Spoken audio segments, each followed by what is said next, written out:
Đây sẽ là cây cầu vượt biển dài nhất Việt Nam và dài top đầu ở Đông Nam Á. Cây cầu này có ý nghĩa chiến lược về kinh tế, du lịch, an ninh, quốc phòng của Việt Nam. Nó dài hơn cầu Penang của Malaysia, cây cầu dài 13,5 km của nước này, từng là biểu tượng của khu vực Đông Nam Á. So với một số cây cầu nổi tiếng khác trên thế giới cho dễ hình dung, ví dụ như là cầu King Fahd nối giữa Ả Rập Xê Út và Bahrain dài 25 km thì cây cầu của chúng ta ngắn hơn. Hay là cầu Đan Dương Côn Sơn của Trung Quốc dài hơn 32 km vượt biển nối Thượng Hải và Côn Sơn. Hoặc là cầu Hồng Kông Chu Hải Macau của Trung Quốc, cầu dài nhất thế giới, dài khoảng 55 km bao gồm cả hầm chui dưới biển và cầu nổi thì cây cầu của chúng ta chưa sánh bằng. Nhưng với Việt Nam đây vẫn là một công trình đáng tự hào bởi vì nó dài hơn rất nhiều so với những cây cầu trước đó của chúng ta. Nó được xây dựng bởi người Việt Nam, bởi trái tim, khối óc và bàn tay của người Việt Nam. Cây cầu này dài gần 18 km, nối liền đất liền với đảo Hòn Khoai và cây cầu này vừa được khởi công với vốn hơn 25.700 tỷ đồng, dự kiến hoàn thành trong năm 2028. Cây cầu này không chỉ dài nhất Việt Nam mà còn dài thứ 3 tại khu vực Đông Nam Á.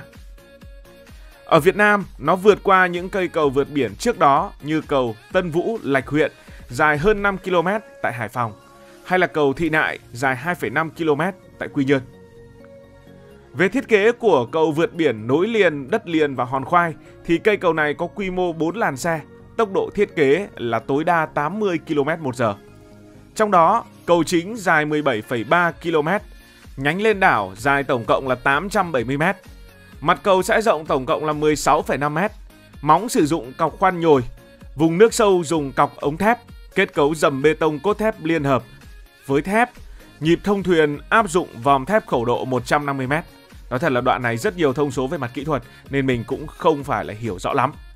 Và điều quan trọng, cầu này sẽ được thi công bởi sự an toàn và trách nhiệm của Quân đội Việt Nam. Binh đoàn 12 thuộc Bộ Quốc phòng đảm nhận thi công. Điểm trên đất liền của cầu sẽ nối với cao tốc Cà Mau - Đất Mũi, cao tốc này dài hơn 80 km. Và người ta sẽ rất tò mò, cầu này bắc ra đâu? Tại sao phải làm một cây cầu bắc ra đảo ấy? Và điểm ở ngoài biển của cầu này chính là đảo Hòn Khoai. Đảo Hòn Khoai là một đảo nằm trong quần đảo cùng tên ở ngoài khơi phía nam của nước ta. Quần đảo Hòn Khoai trước đây còn được gọi là quần đảo Giáng Hương, thuộc tỉnh Cà Mau. Trong đó, đảo Hòn Khoai mà chúng ta đang nhắc đến chính là đảo chính. Cả quần đảo này thì có diện tích khoảng 4,7 km², cách đất liền nơi gần nhất 14,6 km thuộc xã Đất Mũi, tỉnh Cà Mau, địa đầu của Tổ quốc. Đỉnh của hòn cao 318 m so với mực nước biển. Nhưng tại sao lại có tên gọi là Hòn Khoai? Tên gọi Hòn Khoai thì xuất phát từ hình dáng tự nhiên của hòn đảo chính ở trong quần đảo này. Nhìn từ xa thì hòn đảo này có dáng tròn, nhô cao giữa biển, trông giống như một củ khoai khổng lồ nổi trên mặt nước. Người dân vùng Cà Mau đi biển thì thấy hình dạng này giống một củ khoai và cái tên dân dã ấy đã gắn liền với hòn đảo cho đến tận ngày nay. Chúng ta có thể thấy ở khu vực Nam Bộ, việc đặt tên đảo theo hình dáng là rất phổ biến. Ví dụ có những tên như là Hòn Trứng vì hòn đảo giống một quả trứng, hay là Hòn Nưa bởi vì trông giống một quả núi, hoặc là Hòn Đá Bạc vì đá trên đảo lấp lánh màu bạc. Hòn Khoai cũng theo truyền thống ấy. Đây là một cách đặt tên mộc mạc, dễ nhớ, phản ánh trực tiếp hình dáng thiên nhiên của hòn đảo. Xung quanh đảo Hòn Khoai còn có những hòn khác và những hòn này nhỏ hơn. Đó là hòn lớn, hòn nhỏ, hòn tựa, hòn sao, hòn đồi mồi. Hòn Khoai có 2 bãi cát gồm có bãi lớn ở phía đông nam và bãi nhỏ ở phía bắc. Đường đi lại trên đảo có một con đường chính từ bãi lớn đến đỉnh hòn, tức là điểm cao nhất của Hòn Khoai, dài khoảng 3 km đã được trải nhựa. Đường đi quanh đảo có nhiều vực dốc với những viên đá nằm ngổn ngang, chồng chất lên nhau và trải dài khắp bãi.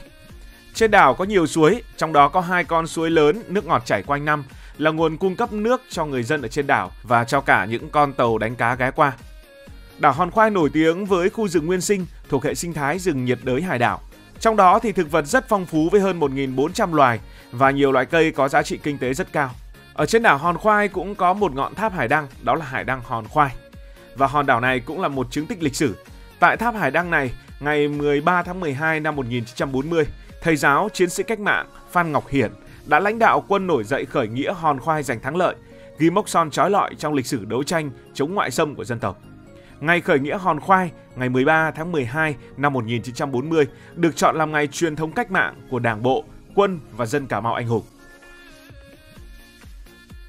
Nhưng đảo Hòn Khoai được xây hẳn một cây cầu vượt ra đó không chỉ vì lịch sử như vậy mà còn bởi ý nghĩa đặc biệt của nó về mặt quốc phòng. Nếu mà hình dung cho dễ, đứng ở mũi Cà Mau nhìn ra biển, Hòn Khoai giống như một chốt gác án ngữ cửa ngõ ra vịnh Thái Lan, một điểm vừa có giá trị quân sự, vừa có tiềm năng du lịch lớn. Đảo Hòn Khoai không chỉ nổi tiếng về cảnh quan mà còn có vị trí chiến lược đặc biệt về an ninh quốc phòng. Đảo nằm ngay cửa ngõ vào vịnh Thái Lan. Vùng biển này lại là điểm nối giữa Việt Nam, Thái Lan, Campuchia và thậm chí xa hơn nữa là Malaysia. Vì vậy Hòn Khoai giống như một chìa khóa để kiểm soát các tuyến hàng hải, ngư trường và cả những đường vận tải dầu khí quan trọng trong khu vực Đông Nam Á. Từ đỉnh cao hơn 300 mét của đảo, có thể quan sát và bao quát một vùng biển rộng lớn. Đây là vị trí lý tưởng để đặt các trạm radar, thiết bị theo dõi và hệ thống phòng thủ ven biển. Trong thời hiện đại, Hòn Khoai được xem là một tháp canh tự nhiên, giúp Việt Nam giám sát các hoạt động hàng hải lẫn những hoạt động khác tại vùng biển Tây Nam của nước ta. Ngoài ra, Hòn Khoai còn đóng vai trò như một lá chắn bảo vệ cho vùng đồng bằng sông Cửu Long, nơi được coi là vựa lúa và vựa thủy sản của cả nước. Nếu không có đảo Tiền Tiêu này, bờ biển Nam Bộ sẽ dễ bị xâm nhập bất ngờ từ ngoài khơi. Chính vì vậy, Hòn Khoai có ý nghĩa đặc biệt trong phòng thủ và giữ vững chủ quyền. Không chỉ có giá trị quân sự, Hòn Khoai còn gắn liền với lịch sử. Thế nên, nếu ví mũi Cà Mau là cánh cửa cuối cùng của Tổ quốc hướng ra vịnh Thái Lan, thì Hòn Khoai chính là ổ khóa giữ chặt cánh cửa ấy, đảm bảo cả kinh tế và quân sự để phát triển đất nước. Thế nên, xây cầu ra Hòn Khoai là rất cần thiết. Cầu vượt biển Hòn Khoai đầu tiên về mặt kinh tế sẽ là một đòn bẩy kinh tế cho tỉnh Cà Mau và cả khu vực đồng bằng sông Cửu Long. Hiện nay, Hòn Khoai cách đất liền vùng biển, như vậy nếu muốn ra đảo thì phải đi tàu, tốn thời gian và bất tiện. Khi cây cầu dài 18 km hoàn thành, việc di chuyển sẽ rất nhanh gọn, chỉ cần ngồi xe là tới.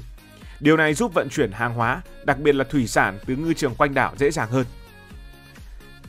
Cảng tổng hợp lưỡng dụng Hòn Khoai kết hợp với cầu sẽ đón được những con tàu lớn, hỗ trợ chế biến và xuất khẩu tôm, cá, mực, những thứ rất quý giá của vùng biển Tây Nam. Chưa kể, cầu còn nối liền với cao tốc Cà Mau Đất Mũi, tạo thành một hệ thống giao thông hiện đại giúp hàng hóa từ Cà Mau đi thẳng ra thị trường quốc tế mà không cần trung chuyển qua các cảng xa.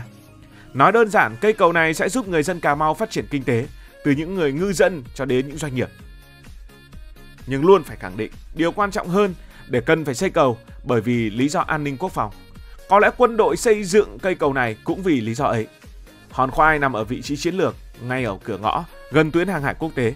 Cầu vượt biển sẽ giúp lực lượng hải quân, cảnh sát biển hay không quân di chuyển nhanh chóng ra đảo, thay vì phụ thuộc vào tàu thuyền như hiện nay. Với cảng lưỡng dụng Hòn Khoai, đảo sẽ trở thành một căn cứ hậu cần quan trọng, hỗ trợ tiếp liệu, tuần tra, giám sát vùng biển Tây Nam. Cầu này còn giúp vận chuyển thiết bị như radar hay hệ thống giám sát để theo dõi các hoạt động ở trên biển, từ tàu đánh cá trái phép đến những mối đe dọa an ninh. Quan trọng hơn, Hòn Khoai sẽ là biểu tượng chủ quyền ở cực Nam của Việt Nam. Cây cầu cùng với các công trình khác sẽ khẳng định mạnh mẽ sự hiện diện của Việt Nam trong khu vực, đặc biệt trong bối cảnh tranh chấp ở những vùng biển nhạy cảm. Nói cách khác, Hòn Khoai không chỉ là một con đường giao thông bình thường, cầu này không chỉ là một con đường giao thông bình thường, mà còn là lá chắn thép để bảo vệ Tổ quốc. Về mặt du lịch, Hòn Khoai là một viên ngọc quý với rừng nhiệt đới xanh mướt, bãi biển trong vắt và ngọn hải đăng cổ do Pháp xây dựng từ cuối thế kỷ 19. Nhưng vì xa đất liền, đảo chưa được nhiều du khách biết đến. Cầu vượt biển thay đổi hoàn toàn câu chuyện. Khi cây cầu được hoàn thành, du khách có thể chạy thẳng xe từ Đất Mũi ra đảo, biến Hòn Khoai trở thành điểm đến hấp dẫn cho du lịch sinh thái, nghỉ dưỡng hoặc khám phá lịch sử. Du lịch phát triển thì lại mang thêm việc làm, thu nhập cho người dân ở trên đảo, đồng thời quảng bá hình ảnh Cà Mau và Việt Nam vươn ra thế giới.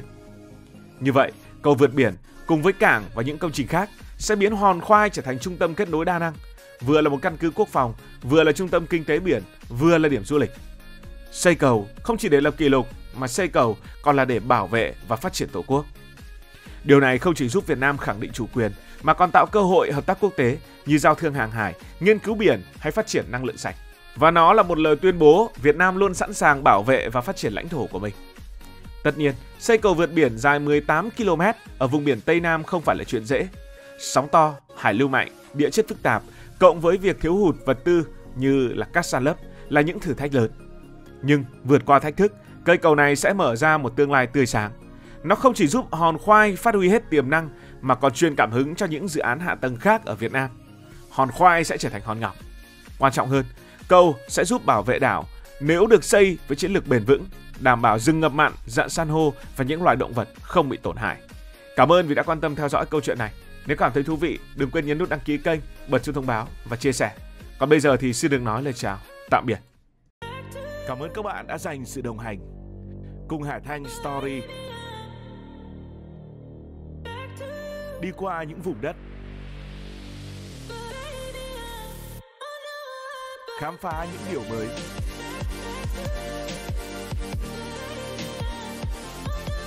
Đừng ngần ngại, hãy để lại những góp ý và xin được hẹn gặp lại.